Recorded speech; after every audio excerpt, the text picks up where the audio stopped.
Bonjour bien-aimés. Shalom, shalom. Shalom, shalom. J'espère que vous allez très bien. Alléluia. Encore aujourd'hui, nous sommes réunis avec la sœur Néouza Maria par le Saint-Esprit pour pouvoir vous transmettre un message qui nous a mis à cœur. Alléluia. Nous espérons que vous allez très bien.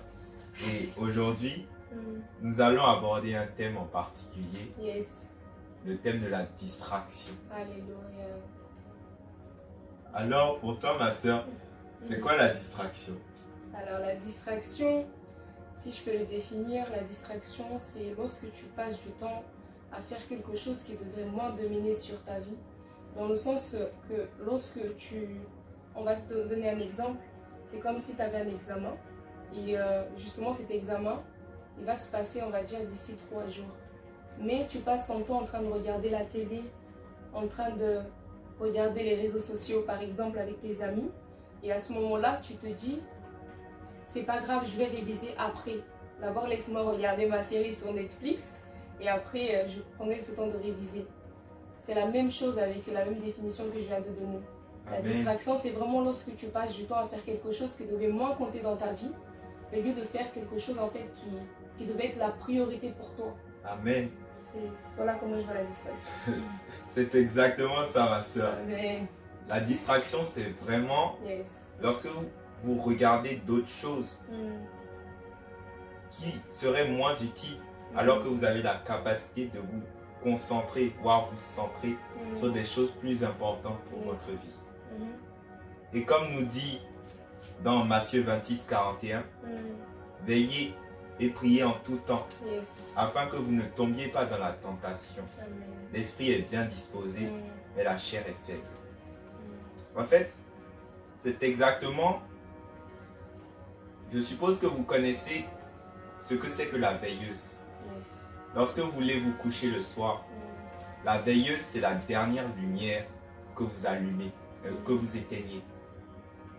Et en fait, physiquement, nous pouvons être en train de prier dans le noir. C'est exactement la même chose au fait. Physiquement, nous pouvons être endormis. Mais la veilleuse, c'est ce qui vient apporter la lumière. C'est ce que fait l'esprit. Il vient et justement il apporte la lumière. Parce qu'il ne suffit pas seulement de prier pour résister lorsque la distraction se présente. Amen. Amen. Mais il faut aussi pouvoir voir le Yes. danger devant nous. Amen. J'aimerais savoir quel peut être le danger en soi de la distraction. Comment tu le définis et qu'est-ce que ça peut causer en fait le fait d'être distrait. Pour moi, la distraction, par rapport au verset que j'ai mentionné, c'est que le passage vous dit de veiller afin de résister dans la tentation. Amen. Mais le problème de la distraction, c'est que vous verrez la tentation Yes. et ça sera comme inaperçu devant vous. Amen. Vous verrez la distraction, mais vous allez aller vers la distraction sans le savoir. Amen. Et c'est exactement comme on imagine lorsque plusieurs enfants sont en train de jouer par exemple et qu'il y a un qui a un foulard et les autres doivent essayer de se déplacer, essayer de faire en sorte que celui qui a le foulard ne les attrape pas ou ne retrouve pas son chemin. Ok. Et lorsqu'il a le foulard, ses yeux sont cachés, Yes. ce qui veut dire que ses yeux sont fermés. Ok. Et justement, lorsque ses yeux sont fermés, il ne peut pas toucher le bon mur. Amen. S'il devait aller vers ce mur, en Amen. suivant ce mur, pouvoir aller vers la bonne porte, il irait vers un autre mur Amen. en essayant de vaciller, de zigzaguer et d'aller vers une porte contraire. Amen. Et c'est exactement la même chose Yes. lorsque vous avez comme deux portes devant vous. Amen. il y a une porte que vous avez la capacité de choisir. Il y a aussi une porte que Dieu a la capacité de choisir pour vous. Amen.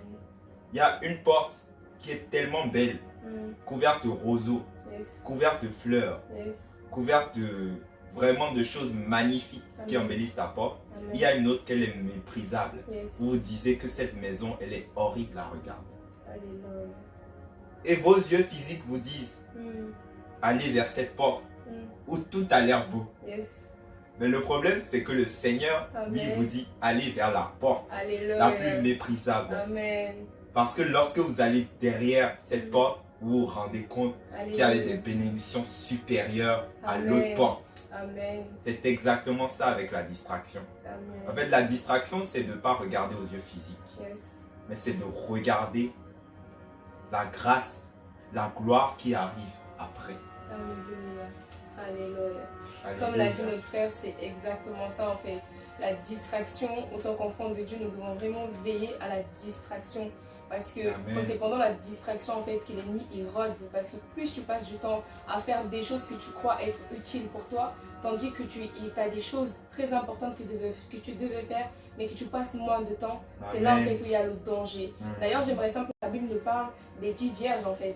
La Bible nous dit que parmi ces 10 vierges-là, il y en avait 5 d'entre elles qui étaient sages et 5 d'entre elles qui étaient folles.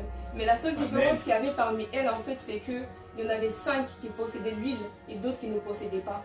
Et celles qui possédaient cette huile, justement, c'était les vierges sages. Et la Bible nous dit que fut un moment en fait de la nuit où tous se sont assoupis, se sont endormis là sur le sol. Et on nous dit que lorsqu'ils ont entendu le cri en disant que l'époux est là, les 5 elles se sont levées justement pour aller à la rencontre de l'époux. Yes. Mais la Bible nous dit également que les 5 folles qui étaient là, elles n'avaient pas cette huile-là. Du coup, elles ont dû aller chercher cette huile. Mais pendant qu'elles étaient parties chercher, les 5 vierges sages, elles ont eu le temps de rentrer avec l'époux. Mais la Bible nous dit que lorsque les 5 folles étaient venues de retour, elles ont frappé à la porte. Et l'époux les a répondu. Je ne vous connais pas. C'est exactement ça. Et c'est la même chose. Autant qu'enfant de Dieu, en fait, on doit veiller à tout ce que nous faisons. Amen. La distraction, ce n'est pas quelque chose de bien. Parce que si on peut voir aussi dans le verset, en fait, dans Jean 10, la Bible nous dit que l'ennemi ne vient que pour dérober, égorger et détruire. Donc, si tu ne veilles pas à ce qui se passe, en fait, ce que tu fais tous les jours, ça sera facile pour l'ennemi, en fait, de t'attaquer, de te faire du mal. Amen. Si tu es une personne qui veille à ce que tu fais, si tu passes pas ton temps dans la distraction, tu sais comment te protéger. Yes. Et j'encourage vraiment en fait tous les enfants de Dieu à veiller et prier comme l'a dit le frère tout à l'heure. Parce que c'est pendant la distraction que l'ennemi en fait peut voler ta bénédiction. C'est pendant la distraction que l'ennemi en fait va te détourner tellement au point que la bénédiction que Dieu voulait te donner, il ne te donnera pas. Parce que le Seigneur, il sait en fait, même au moment pour nous bénir, le Seigneur, il sait quand il doit nous bénir, à quel moment. Mais si nous sommes distraits à recevoir cette bénédiction, eh ben, c'est foutu pour nous en fait. C'est ça que je voulais vraiment dire. C'est justement, en fait, moi, je voulais prendre un exemple. Alléluia. Quand on parle de voir la vie à moitié plein ou de la boire à moitié vide, en fait, le problème de la distraction, c'est justement que vous regardez la partie vide de votre verre, qu'est la vie, ce qui vous manque, en fait. En fait, vous dites que lorsque Dieu vous a placé une destinée, lorsque sa volonté se manifeste, vous vous dites en fait qu'il y a quelque chose qui manque pour pouvoir y arriver. Soit vous pensez au financement, soit vous vous dites, ah peut-être que je ne viens pas d'une bonne famille, soit vous vous dites, je ne suis pas riche, soit vous vous dites, je n'arriverai pas à faire d'aussi longues études. Amen. Alors que par votre patience, au fait, Amen. vous regardez le verre qu'est votre vie à moitié plein. Du coup, vous faites attention et vous utilisez le peu que vous avez. Et le problème, c'est que si vous regardez à moitié vide, vous allez vous rendre compte que votre verre sera vide. Pourquoi? Parce que comme la sœur a dit, l'ennemi viendra dérober. Parce que vous avez porté d'attention sur ce qu'il vous manque, l'ennemi en profite, il vient renverser votre verre. Amen. Et il renverse toute votre vie. Alléluia. Alléluia. Et nous voulons simplement aussi encourager, surtout pour nous qui sommes en cette période de vacances. Vous savez que l'ennemi profite en fait de ce temps-là, des vacances, parce qu'il sait que c'est pendant ce temps où les enfants de Dieu, pour la plupart, ils sont dans la distraction. Nous sommes dans la distraction. Pourquoi? Parce qu'on se dit vacances, on se dit non, durant l'année, j'ai trop travaillé, durant l'année, j'ai trop étudié, je suis épuisée. Enfin, les vacances, je pourrais aller m'amuser avec mes amis. C'est justement là où il y a le danger en fait. Parce qu'on ne veille pas en fait à ce que nous, à ce qu'on nous sent. Pourquoi? Parce que nous allons se dire aujourd'hui, on va prévoir un planning. Dans ce planning-là, justement, on va aller à la plage avec nos amis, on va passer du temps en famille. Je ne dis pas que passer du temps avec sa famille, c'est interdit. Mais on va se fréquenter. On va fréquenter notre entourage. Amen. On va passer plus de temps Amen. avec notre ami, avec nos entourages, qu'avec le Seigneur. Et c'est pendant ce temps-là, dans la distraction, que l'ennemi, il sait justement comment attaquer un enfant de Dieu. Yes. On nous parle de les vacances, pendant les périodes de fête. C'est là où l'ennemi vraiment il veut agir. C'est pourquoi on dit que, autant qu'enfant de Dieu, on doit veiller et prier. C'est super important en fait. Veiller et prier, c'est quelque chose qui devait être indispensable dans la vie d'un chrétien. Parce que c'est la parole qui nous le dit. Parce que si tu passes ton temps dans la distraction, tu es en vacances, c'est vrai, mais tu oublies de prier, tu oublies de méditer, et bah tu ne te rends peut-être pas compte physiquement, mais sache que dans le spirituel, en fait, tu as causé un dégât. Mais un dégât que tu ne peux même pas imaginer. Et lorsque tu vas revenir, en fait, on va dire dans ta vie normale, d'aller en cours ou d'aller au travail justement, tu vas te poser la question, mais Seigneur, pourquoi ça? Pourquoi ça n'avance pas? Pourquoi mes études n'avancent plus comme avant? Et en fait, c'est parce qu'entre-temps, au lieu de justement de te donner à fond, de chercher la face de Dieu, de chercher en fait comment avancer pour ton année scolaire ou pour ton année de travail, de chercher en fait de faire des stratégies de prier, de protéger ta bénédiction que le Seigneur t'a donnée, de vraiment être persistant dans la prière et dans la parole du Seigneur. Et bah toi tu as passé du temps dans la distraction, sur les réseaux sociaux, sur regardant Netflix, sur plein d'autres, enfin un peu de partout en fait, toutes les activités que tu peux faire. On ne t'interdit pas de t'amuser, tu peux t'amuser, mais les choses que tu dois faire, c'est de veiller et prier. Faire attention à tout ce que tu fais.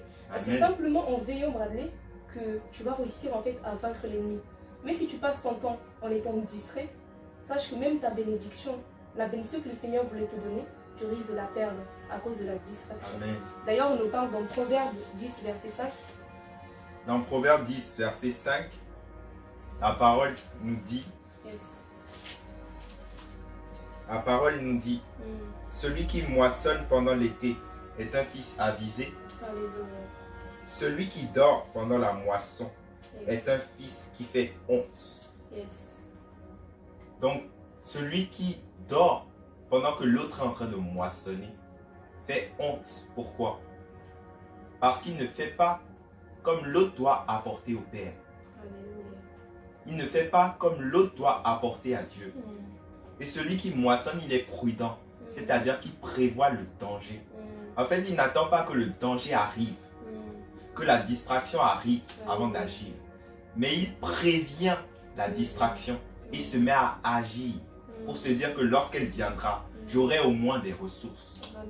Alors que celui qui dort, en réalité, il couvre de honte. Pourquoi? Parce que comme dit dans Matthieu 7, verset 22, Jésus disait, « Beaucoup me diront ce jour-là, Seigneur, Seigneur, n'avons-nous pas prophétisé en ton nom? N'avons-nous pas chassé les démons en ton nom? N'avons-nous pas fait beaucoup de miracles en ton nom? » Alors, qu'est-ce que le Seigneur dira? Le Seigneur leur dira simplement que je ne vous ai jamais connu. Retirez-vous, vous qui commettez l'iniquité. C'est ça le problème de la distraction. Faites vraiment attention. C'est vraiment dangereux. Très dangereux. Un conseil. Ne regardez pas la souffrance comme une peine. Regardez la souffrance comme un moyen de pouvoir voir la gloire de Dieu après. Dans Psaume 91 ou 92, David parlait du peuple d'Israël. Qu'est-ce qui s'est passé? Ils allaient mal. Ils avaient l'impression que Dieu avait retourné leurs ennemis contre eux.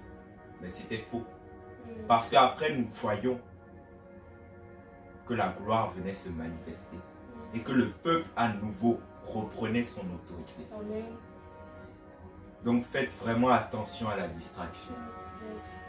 Parce que c'est celle qui vous fera tout perdre. Au lieu de vous dire que la gloire arrive. Alléluia.